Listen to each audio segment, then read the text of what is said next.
पाणीपाग खबर को नहीं आउ एक बड़ खबर सृष्टि है आउ एक लघुचाप। घूर्णिबलय प्रभाव में आज उत्तर ओडिशा पार्श्ववर्ती दक्षिण गंगीय पश्चिमबंग उपत्यका अंचल एक लघुचाप क्षेत्र सृष्टि होइछि। एहार प्रभाव में उत्तर एवं आभ्यंतरण जिले में प्रबल वर्षा नहीं पूर्वानुमान करा जायछि। यह अधिक घनीभूत होबार अवपात रूप नहीं पारे। सेहीपरि 3 तारिख सुधा एहार उत्तर ओडिशा पाख दे अतिक्रम करिबो। उपकूल एवं पश्चिम ओडिशा रे वर्षा बढ़िबो। आसंता 31 रु 1 तारिख पर्यंत बलांगीर, कंधमाल, सोनपुर, बौद्ध, संबलपुर, अनुगुल एवं ढेंकानाल पई ऑरेंज वार्निंग जारी होइछि। तो सेही भली अगस्त 1 एवं 2 तारिख रे कलाहांडी, नुआपड़ा, बलांगीर, कंधमाल, बौद्ध, सोनपुर, बरगढ़, संबलपुर, देवगढ़ एवं झारसुगुड़ा रे प्रबल वर्षा। एथिबाई ए सब जिला को ऑरेंज वार्निंग जारी होइछि।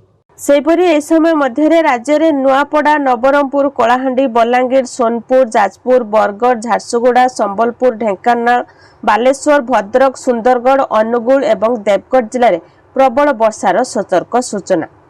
यह दृष्टि रखी ए समस्त जिला को येलो वार्निंग जारी होइछि। तेबे बंगोपसागर में सृष्टि है लघुचाप। गतकालीर घूर्णिबलय प्रभाव में उत्तर ओडिशा पार्श्ववर्ती अंचल में लघुचाप क्षेत्र सृष्टि होइछि। एहार प्रभाव में राज्यर विभिन्न स्थान में वर्षा जारी रही। आज 14टी जिला पई येलो वार्निंग जारी करिछि पाणीपाग विभाग। 31 तारिख रु आहुरी बढ़िबो वर्षार विस्तृत। भद्रक, बालेश्वर, जाजपुर, मयूरभंज, केन्दुझर, देवगढ़, सुंदरगढ़, बरगढ़, झारसुगुड़ा, संबलपुर, सोनपुर, बौद्ध, कंधमाल एवं कलाहांडी जिला पई येलो वार्निंग जारी होइछि।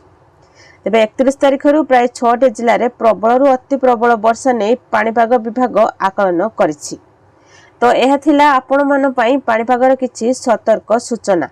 वीडियो को लाइक करंतु, चैनल को नुआ आछंती जदि चैनल को सब्सक्राइब करी पाखर आस्थुवा बेल आइकन क्लिक करी ऑल सिलेक्ट करनियंतु।